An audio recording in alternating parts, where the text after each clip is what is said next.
Hi all, in today's session we are going to see about chemoprevention of oral cancer. These are the contents that we are going to see through it. Cancer is an increasingly prevalent disease globally that accounts for immense morbidity and mortality per annum. Various treatment options are available which include surgery, radiotherapy and chemotherapy which are used either singly or in combination depending upon the clinical stages of the disease.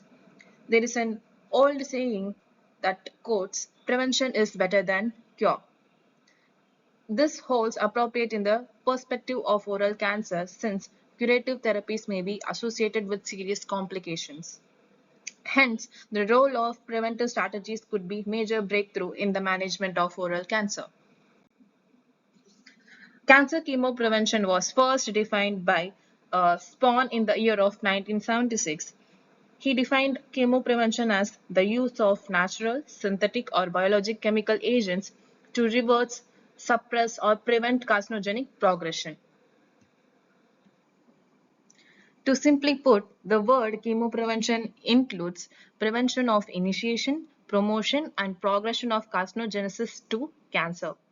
Chemoprevention can restrain the development of cancer by acting on various stages of carcinogenesis. At initiation, it can block the DNA damage, whereas at the tumor promotion and progression, it can reverse or suppress the proliferation of pre-malignant cells. And thereby, chemoprevention can be formulated to either inhibit, halt, or reverse of these processes. There are three levels of oral cancer chemoprevention, termed primary, secondary, and tertiary levels. The primary prevention of oral cancer involves avoiding exposure to known carcinogens such as tobacco. Secondary prevention includes early detection of cancer and as well prevention of malignant transformation of potentially malignant disorders. Whereas the tertiary cancer prevention aims at the prevention of occurrence and early detection of secondary primary tumors or recurrence in oral cancer patients following curative therapy.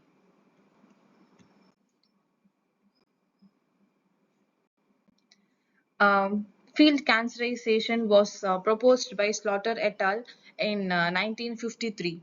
They proposed that carcinogenic exposure of the entire oral mucosa predisposes to the development of frank neoplasm at multiple sites within the oral cavity. They defined field cancerization as the presence of one or more areas consisting epithelial cells that have genetic alteration.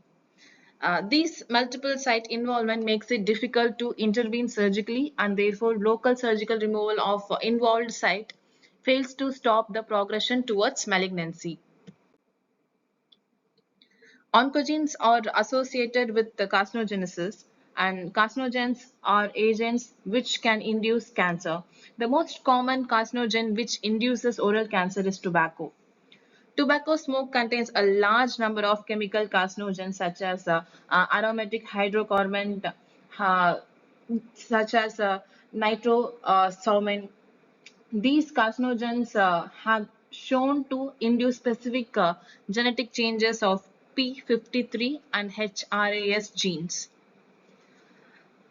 Recently, advances in the understanding of oral carcinogenesis at cellular and molecular level and thereby recognizing specific genetic and epigenetic changes that occur during this process provides a rationale for chemoprevention and also identified specific target sites for chemopreventive agents.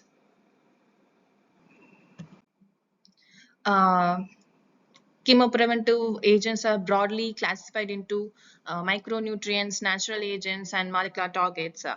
And these are the examples of commonly tried chemopreventive agents in oral cancer. The most commonly used micronutrients is retinoids. Vitamin A and its derivatives commonly known as retinoids, which have been some of the most extensively studied agents for uh, prevention of oral cancer. Retinoids have been, studied include retinol, retinaldehyde, retinal palmitate, 13-cis retinoic acid, etretinate, fenretinide.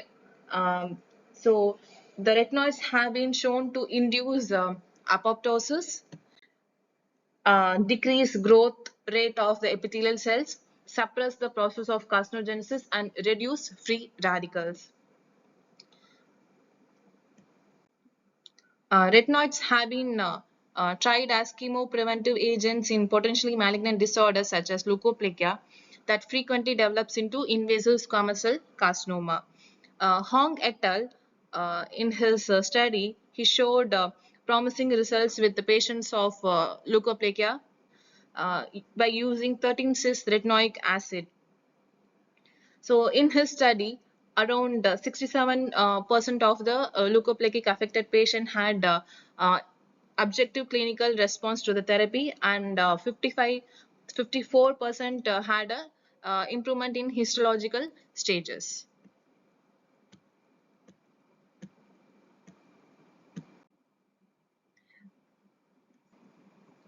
Beta carotene is one of the most important member of carotenoid family, and is present abundantly in red orange colored pigmented plants and fruits. Beta carotene is a phytochemical agent with anti-cancerous and antioxidant properties. It is also considered much less toxic when compared to vitamin A. Coggers et al.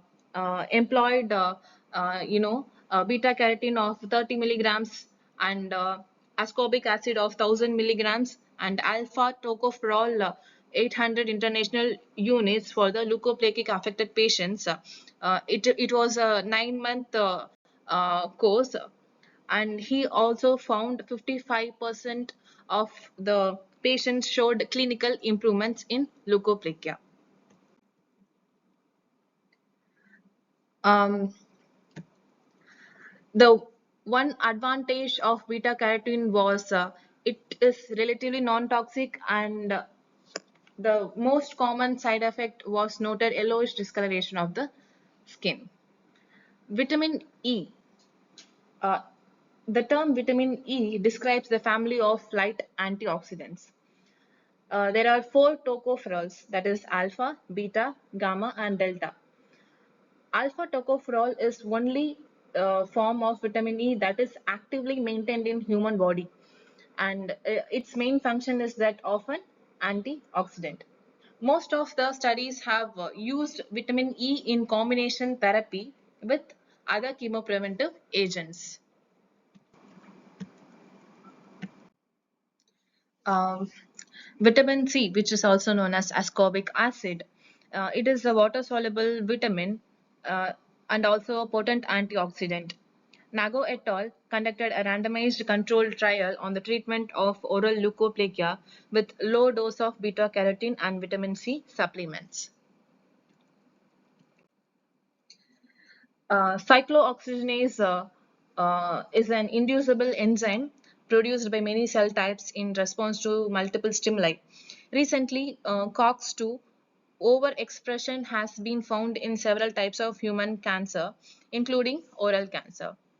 Its overexpression inhibits apoptosis, increases tumor cell proliferation, and enhances metastatic potential. These findings provide the rationale for the use of selective inhibitors of COX-2 as chemopreventive agents. In selective COX-2 inhibitors, celecoxib has a highly selective potency with less toxicity towards chemoprevention of oral cancer. Epidermal growth factor receptor. It is a receptor, tyrosine kinase, that is overexpressed in oral dysplasia. And it is also associated with poor prognosis in patients with head and neck cancer. As the EFGR is frequently expressed, the use of targeted agents that inhibit EFGR tyrosine kinase can prevent head and neck cancer.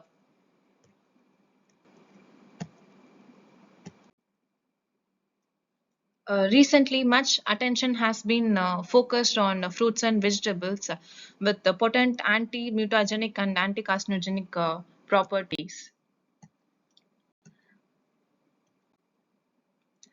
In this, green tea, which contain epigalactocatechin gallate, uh, EGCG, it is a major polyphenol found in the green tea, and it possesses antioxidant and chemopreventive properties. Hansher et al. In 2002 studied the effects of green tea extract, green tea polyphenols, and the most potent green tea polyphenol was epigallocatechin 3 gallate on normal human keratinocytes and oral normal cells. The results show that green tea and its constituents selectively induce apoptosis only in oral carcinoma cells, while epigalactocatechin 3 gallate was able to inhibit the growth and invasion of oral carcinoma cells.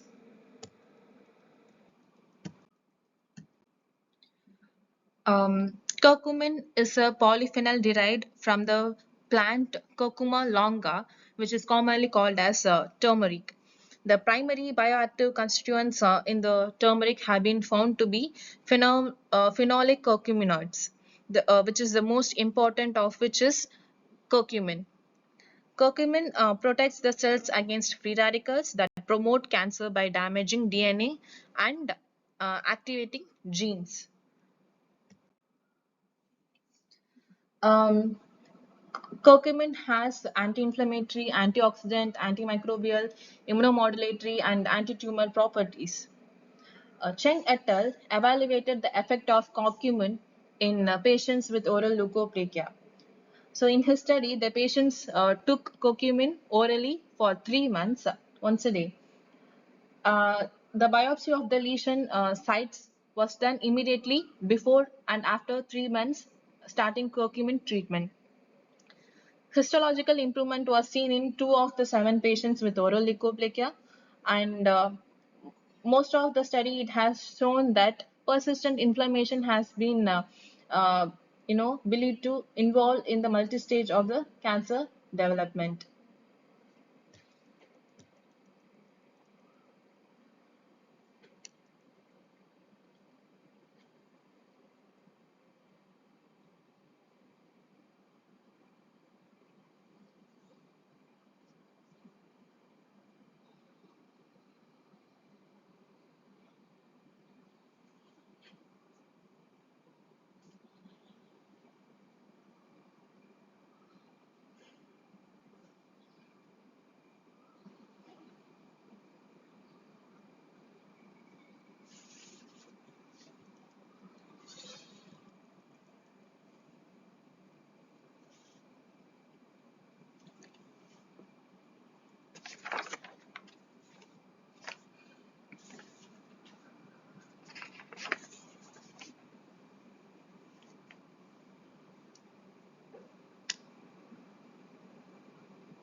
Lycopene in which is found commonly in tomatoes, it is a carotenoid with antioxidant and anti-cancer properties.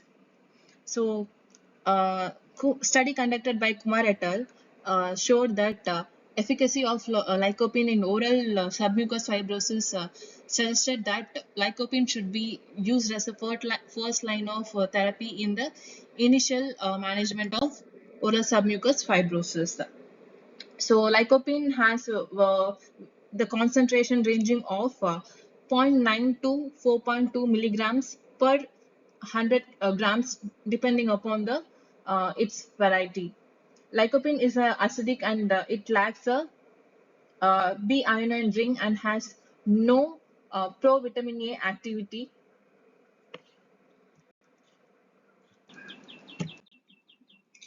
Uh, Black raspberries, it contain allergic, ferulic acid, and beta sitosterol. The components of lyophilized black raspberries and their berry extract has the ability to selectively inhibit replication of cultured human tumor cells for their effect on cell cycle progression.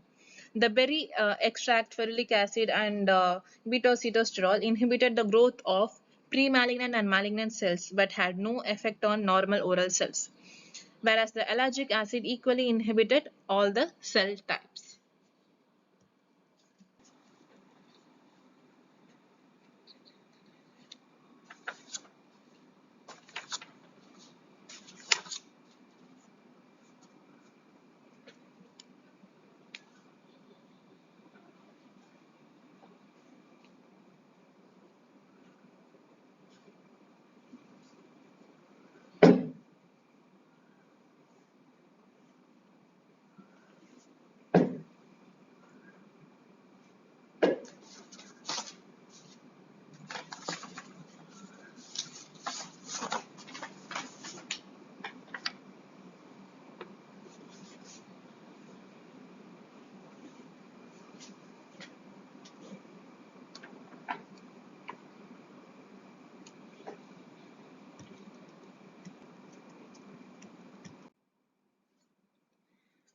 These are the other natural agents.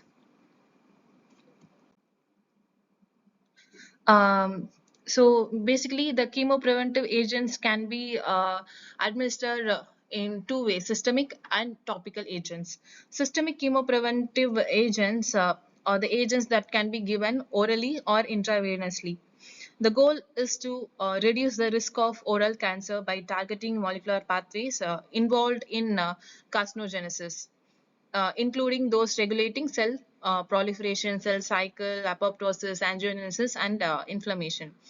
The systemic agents offer the advantage of a more widespread effect, which is especially relevant in considering the existence of cancerization field in the oral cavity. Also, it is essential to note that the systemic drugs carry a higher risk of toxicity and side effects such as gastrointestinal symptoms like irritation and bleeding, liver toxicity, and increased thereby causing increased risk of bleeding. So, as such, it is crucial to carefully monitor individuals receiving chemopreventive agents for any adverse effects and adjust the dose or discontinue the agent if necessary. Whereas topical agents, on the other hand, present a very minimal risk of side effects since they act locally. The delivering a substance to oral mucosa has additional challenges. Firstly, some lesions may be located in the sites that are difficult to reach, and secondly, due to the salivary flow, the residence time of drugs in the conventional formulation is reduced, potentially decreasing their effectiveness too, and therefore the development of mucoadhesive delivery system is necessary to achieve better results. And uh, this is my article recently published in this journal. I have mentioned the reference site also. uh, this tabular column includes the various chemopreventive agents with their mechanism of action and dosages. To conclude, cancer is like a weed that runs wild at the expense of others. It is best to destroy its seed before they have chance to grow and spread. Chemoprevention provides an opportunity in achieving this aim by arresting and reversing neoplastic progression before any invasive carcinoma can develop. Um, yeah, thank you.